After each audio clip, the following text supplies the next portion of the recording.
जय हिंद सभी को। हर हर महादेव। कैसे हैं आप लोग? आई होप आप लोग अच्छे होंगे, स्वस्थ होंगे, मस्त होंगे और अपने तैयारी को बेहतर बना रहे होंगे। चलिए आज का क्लास हम शुरू करते हैं। आज हम एंसेंट हिस्ट्री की क्लास 4 लेकर आए हैं। आप लोग क्लास 1 2 3 आई होप आप लोग देख चुके होंगे बहुत अच्छे से, और आप लोग उम्मीद करते हैं आप लोगों को अच्छे से समझ में भी आया होगा।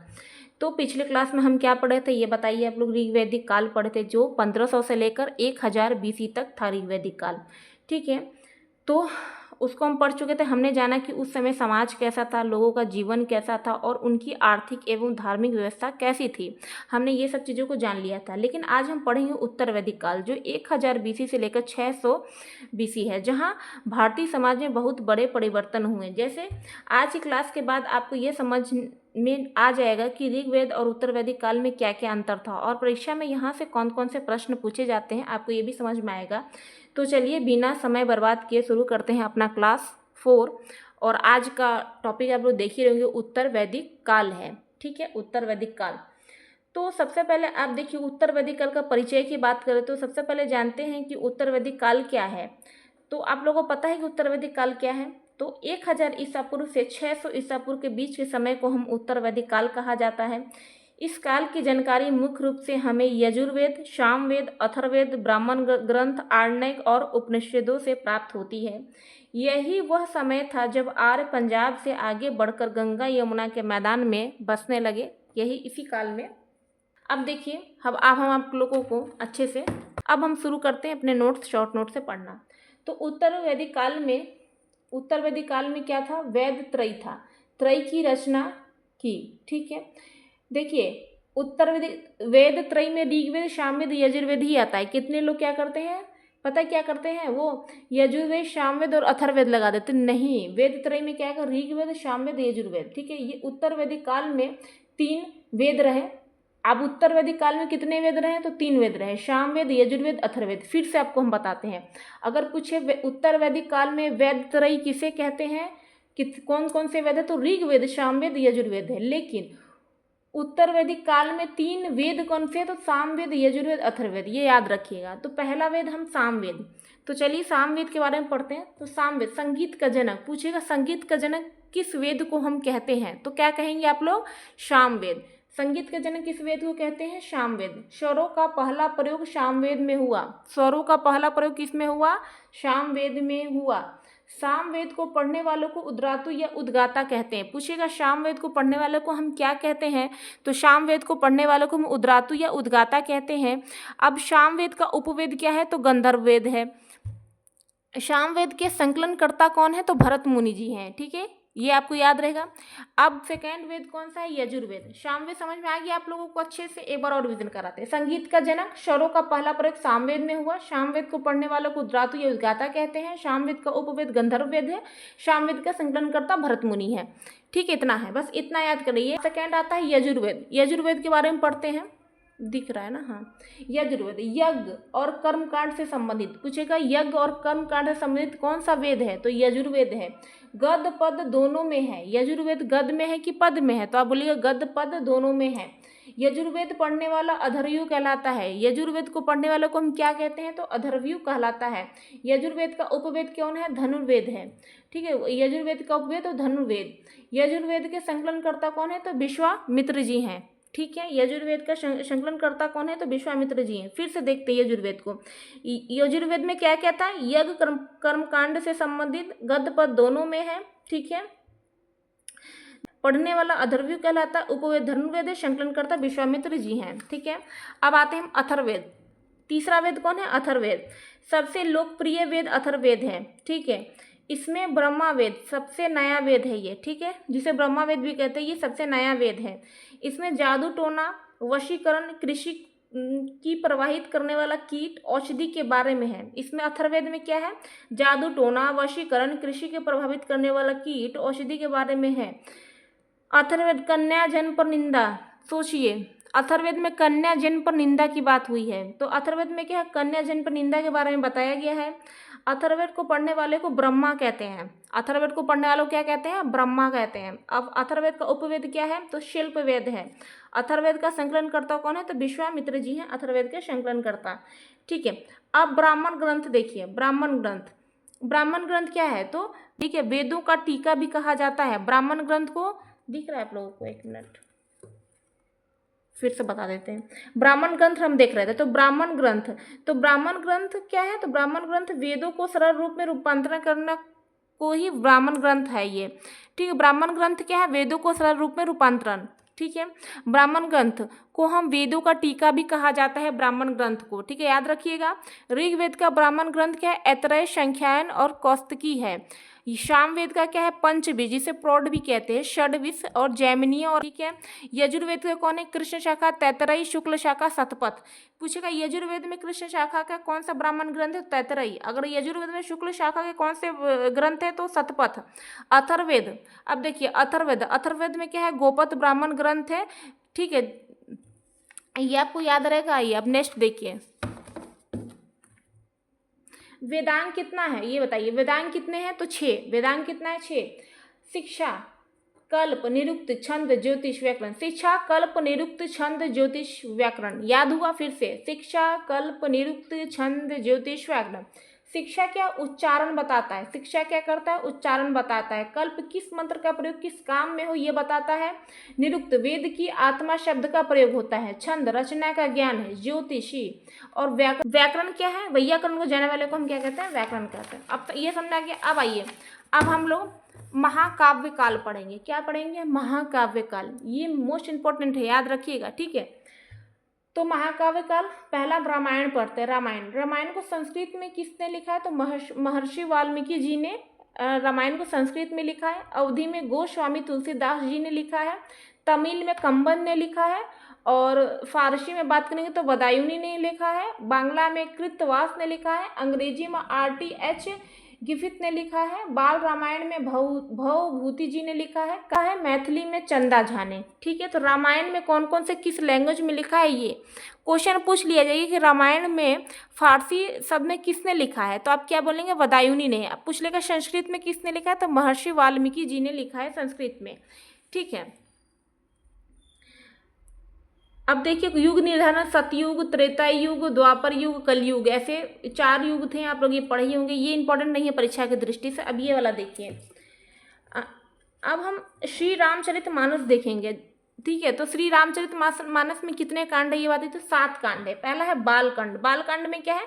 रामायण का पहला कांड बालकांड है। ये इंपॉर्टेंट है, पूछ सकता है कि रामायण का पहला कांड कौन सा कांड है? तो आप बोलिएगा बालकांड है। अब दूसरा है अयोध्या कांड, विवाह की कहानी है। जब राम जी का शादी होता है तो जो विवाह होता है वो विवाह की कहानी अयोध्या कांड में है। ठीक है, अरण्य कांड, अरण्य कांड में क्या है? वन का जीवन। जब 14 वर्ष के लिए राम जी वनवास जाते हैं तो वही है। ठीक है, तो वन का जीवन है अरण्य कांड में। किष्किंधा कांड क्या? हनुमान जी से मिलन। सुंदर कांड में क्या? हनुमान जी का माँ सीता से मिलन होता है, उसे सुंदर कांड कहते हैं। लंका कांड क्या है? सत्य की असत्य पर विजय। ठीक है, लंका कांड में। ठीक है, उत्तरकांड क्या है? लंका विजय के बाद वापस लौट कर आते हैं। ठीक है, ये सबसे अंतिम कांड है। जब राम जी रावण को मार कर आते हैं तब का इसमें उत्तरकांड कहलाता है, ये तब है। ठीक है, सबसे अंतिम कांड उत्तरकांड, सबसे पहला कांड बालकांड। समझ में आ गया? ठीक है, तो ये हो गया आपका। अब आइए महाभारत। क्या पढ़ेंगे हम? महाभारत। महाभारत का पुराना नाम बताइए? जय संहिता। महाभारत का पुराना नाम क्या है? जय संहिता। महाभारत के लेखक कौन है? वेद व्यास। पुराण कितने हैं? 18। सबसे पुराना पुराण क्या है? मत्स्य पुराण। याद रखिएगा, पुराण कितने? 18। सबसे पुराना पुराण मत्स्य पुराण। सातवाहन वंश के बारे में जानकारी। मत्स्य पुराण से क्या मिलता है हमको? सातवाहन वंश के बारे में जानकारी मिलती है। ठीक है, भगवान विष्णु के 10 अवतार। भगवान विष्णु के कितने अवतार हैं? 10 अवतार। तो 10 अवतार को पढ़ लेते हैं थोड़ा सा। मत्स्य अवतार, मत्स्य अवतार में क्या बताया कि मनुष्य का जीवन सबसे पहले क्या हुआ? मत्स्य के रूप में आया, मतलब जल के रूप में जीवन आया, यही इसमें बताया गया है। कुर्मा अवतार में क्या है? एक कुर्मा अवतार हुआ कछुआ, जल और जमीन। कछुआ की कहानी है कुर्मा अवतार में। वराह अवतार क्या है? पृथ्वी को जल में डुबा दिया, वराह अवतार वाला कहानी इसमें आता है। नृसिंह अवतार क्या? हिरण्यकशिपु प्रहलाद की कहानी है इसमें। ठीक है, वामना अवतार में क्या है? जब 2.5 पग 3 पग जमीन इसमें आप देख सकते हैं जिसमें 2.5 पग और 3 पग जमीन मांगी, किसने? राजा बलि से किसने मांगी थी? विष्णु भगवान ने मांगा था। ठीक है, ये वाला कहानी है। इसमें राम क्या है? क्रोध का रूप है। कृष्ण क्या है? प्रेम का रूप है। समझिए कि भगवान विष्णु के 10 अवतार कौन है? मत्स्य अवतार, कुर्मा अवतार, वराह अवतार, नृसिंह अवतार, वामन अवतार, परशुराम, कृष्ण, श्री रामचंद्र, बुद्ध और कक्ष्य। ठीक है, ये हो गया। अब देखिए इसमें गौतम बुद्ध वाला बुद्ध नहीं है, इसमें वो दूसरा है। ठीक है, अब देखिए विष्णु पुराण मौर्य वंश के बारे में जानकारी मिलती है, वायु पुराण से गुप्त वंश के, और भागवत पुराण से कृष्ण भक्ति को। तो देखिए विष्णु पुराण, विष्णु से मौर्य याद रखिए, वायु पुराण, वायु क्या होता है? वायु क्या हम लोग को दिखता है? नहीं दिखता ना, गुप्त रहता है ना वो, तो गुप्त वंश ऐसे याद कर सकते हैं।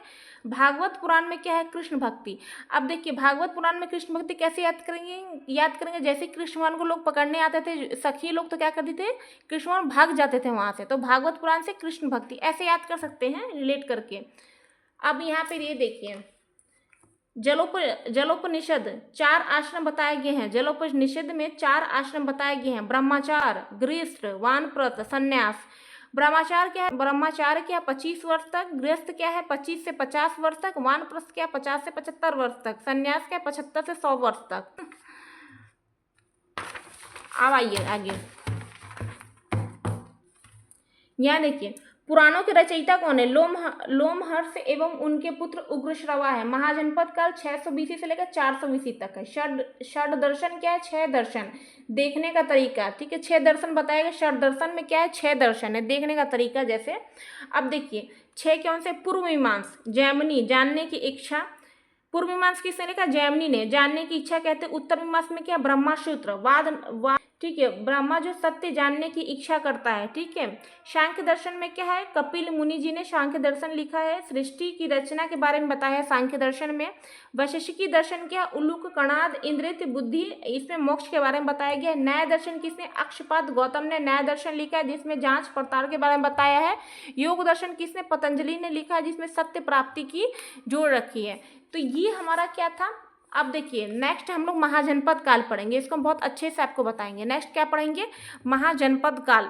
इससे पहले हम आपको ऋग्वैदिक का सामाजिक धर्म, अर्थव्यवस्था सब हम बता दिए, तो उत्तर वैदिक काल का भी हम आपको बताएंगे। ठीक है, ताकि आप लोगों को पता चलेगा कि जो वैदिक सभ्यता है ना, ऋग्वैदिक में काफ़ी अच्छा समाज था, लेकिन उत्तर वैदिक तक आते आते काफ़ी ज़्यादा क्या हो गया था? चेंज हो गया था, बहुत कुछ बदल गया था। जैसे आप लोग अगर उत्तर वैदिक काल का राजनीतिक व्यवस्था देखेंगे, जैसे तो आप क्या करेंगे कि ऋग्वैदिक काल की तुलना में अब राजा पहले से अधिक शक्तिशाली हो गए थे। किसमें? उत्तर वैदिक काल में। ठीक, जब छोटे छोटे बड़े जनपदों में बदल गए थे, ठीक है, उसी से महाजनपद बनता है। ठीक है, राजा की सहायता के लिए मंत्री और अधिकारी नियुक्त होने लगे। राजसूय, अश्वमेध और वाजपेयी जैसे यज्ञ राजा की शक्ति दिखाने के लिए किए जाते थे। ठीक है, ये सब यज्ञ के बारे में नाम सुने ही होंगे। अगर आप उत्तर वैदिक काल का सामाजिक व्यवस्था का बात करेंगे तो अब समाज में भी बड़े बदलाव आए। चारण वर्ण व्यवस्था, ब्राह्मण, क्षत्रिय, वैश्य और शूद्र अब जन्म के आधार पर मजबूत होने लगे। क्या होने लगे? जन्म के आधार पे। बल्कि ऋग्वेद में क्या था? कर्म के आधार पे था, लेकिन अब जन्म के आधार पे होने लगा। ठीक है, महिलाओं की स्थिति पहले की तुलना में कमजोर हो गई। ऋग्वेद काल में क्या था? महिलाओं को शिक्षित किया जाता था, समानता दी जाती थी। लेकिन अब क्या? उत्तर वैदिक काल आते आते क्या होने लगा कि महिलाओं की स्थिति पहले की तुलना में कमजोर हुई। बाल विवाह जैसी प्रथाओं के संकेत मिलने लगे। अब बताइए ऋग्वैदिक काल में आपको हम क्या बताए थे? ना तो बाल विवाह था, ना तो सती प्रथा था, ये सब चीजें नहीं थी। लेकिन उत्तर वैदिक काल में आते आते आपको बाल विवाह जैसी प्रथा के संकेत मिलने लगे। शिक्षा का केंद्र अभी भी गुरुकुल ही था। ऋग्वैदिक काल में भी गुरुकुल था और उत्तर वैदिक काल में गुरुकुल ही रहेगा। अगर आप आर्थिक व्यवस्था की बात करेंगे उत्तर वैदिक काल का, तो उत्तर वैदिक काल में कृषि सबसे महत्वपूर्ण व्यवसाय बन गई, और जो ऋग्वैदिक काल में भी था। अब उत्तर वैदिक काल में लोहे के औजारों का उपयोग शुरू हुआ, जिसमें खेती अधिक विकसित हुई। ठीक है, लोहे के औजारों का उपयोग होने लगा। पशुपालन जारी रहा, लेकिन व्यापार भी बढ़ने लगा। ठीक है, गांव का विकास हुआ और स्थायी बस्तियां बनने लगी। अगर उत्तर वैदिक काल का धार्मिक व्यवस्था देखेंगे तो क्या होगा? इस काल में धार्मिक जीवन में भी परिवर्तन आया। यज्ञ और कर्मकांड का महत्व बहुत बढ़ गया, ब्राह्मणों का प्रभाव बढ़ा। इसी समय उपनिषदों में आत्मा, ब्रह्मा और मोक्ष जैसे दार्शनिक विचारों का विकास हुआ। ये याद रखिएगा। अगर हम उत्तर वैदिक काल का शिक्षा एवं साहित्य का बात करेंगे तो इस काल में गुरुकुल शिक्षा प्रणाली का विस्तार हुआ, यजुर्वेद, सामवेद और अथर्ववेद की रचना हुई, ब्राह्मण ग्रंथ, आरण्यक और उपनिषद भी इसी काल की महत्वपूर्ण रचनाएं हैं। ठीक है, अब ऋग्वैदिक और उत्तर वैदिक काल में अंतर की बात करेंगे तो अब सबसे पहले महत्वपूर्ण भाग देखिए ऋग्वैदिक काल का अब हम आपको ऋग्वैदिक काल और उत्तर वैदिक काल थोड़ा अंतर बताते हैं। देखिए सबसे पहले हम ऋग्वैदिक काल की बात करते हैं तो ऋग्वैदिक काल में क्या था, पशुपालन प्रमुख था, महिलाओं की स्थिति अच्छी थी, वर्ण व्यवस्था लचीली थी, राजा की शक्ति सीमित थी। उत्तर वैदिक काल में क्या होगा, कृषि प्रमुख हो जाएगा, महिलाओं की स्थिति कमजोर हो जाएगी, वर्ण व्यवस्था जन्म आधारित हो जाएगा, राजा अधिक शक्तिशाली हो जाएगा। ये क्या है, उत्तर वैदिक काल और ऋग्वैदिक काल में आपको मैं एक अंतर बताया ताकि आपको अच्छे से स्पष्टीकरण मिल जाए। देखिए पूरा अगर हम एक निष्कर्ष देखेंगे, जो उत्तर वैदिक काल भारतीय इतिहास का एक परिवर्तनकारी काल था। ठीक है, क्या था, उत्तर वैदिक काल जो है वो भारतीय इतिहास का एक परिवर्तनकारी काल हुआ। इसी समय कृषि का विकास हुआ, लोहे का उपयोग बढ़ा, जनपदों का निर्माण हुआ, वर्ण व्यवस्था कठोर हुई और आगे चलकर महाजनपदों तथा बड़े राज्यों की नींव पड़ी। इसलिए उत्तर वैदिक काल को ऋग्वैदिक काल और महाजनपद काल के बीच की महत्वपूर्ण कड़ी मानी जाती है। यही निष्कर्ष है। ठीक है, तो आज हमारा उत्तर वैदिक काल था। अब बताइए कि आपको कैसा लगा उत्तर वैदिक काल। उत्तर वैदिक काल अच्छे समझ में आएगा। आप उत्तर वैदिक काल हमारा कंप्लीट हो गया, जिसमें आपको हम महाकाव्य कालों को भी पढ़ा दिए हैं, रामायण, महाभारत, ये सब चीज़ें। तो उम्मीद करते हैं आप लोग को अच्छे समझ में आया होगा। मेरा बस एक ही उद्देश्य होता है कि आपको एकदम अच्छे से हम समझा पाएँ। ठीक है, अगर आप कितने लोग नोट्स बना लेते हैं लेकिन उन लोग को समझ में नहीं आता है, और जो हम नोट्स बनाए शायद आप लोग के पास भी हो, अगर आप वो नोट्स रख के भी रिवीजन कर सकते हैं, देख सकते हैं हमारा क्लास, तो देखिए क्योंकि बहुत अच्छे समझ में आएगा आपको। ठीक है, और हम लास्ट में क्लास ख़त्म होने से पहले हम 5 से 7 मिनट ये प्रयास करते हैं, 5 मिनट, कि आपको हम एक बार और क्विक रिवीजन कराएं, जो हम करते भी हैं और अच्छे से डिटेलिंग में समझा देते हैं। तो आई होप आप लोगों को अच्छे समझ में आया होगा। मिलते हैं नेक्स्ट क्लास में, तब तक अपना ख्याल रखिए और सबसे इम्पोर्टेंट बात, प्लीज़ पढ़िए। ठीक है, कल पढ़ेंगे कल पढ़ेंगे कल पढ़ेंगे मत करिए, कल कभी नहीं आता है, कितने बार आपको हम बताएं ये चीज़ें। ठीक है, पढ़ना शुरू कर दीजिए, देर मत करिए।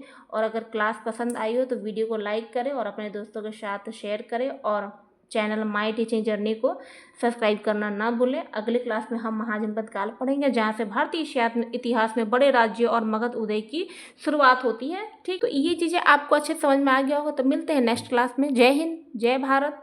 ख्याल रखिए, अच्छे से पढ़िए और प्लीज़ डेली पढ़ा करिए। थोड़ा 3, 4, 5, 6 जितने भी घंटे पढ़िए, लेकिन डेली पढ़ा करिए।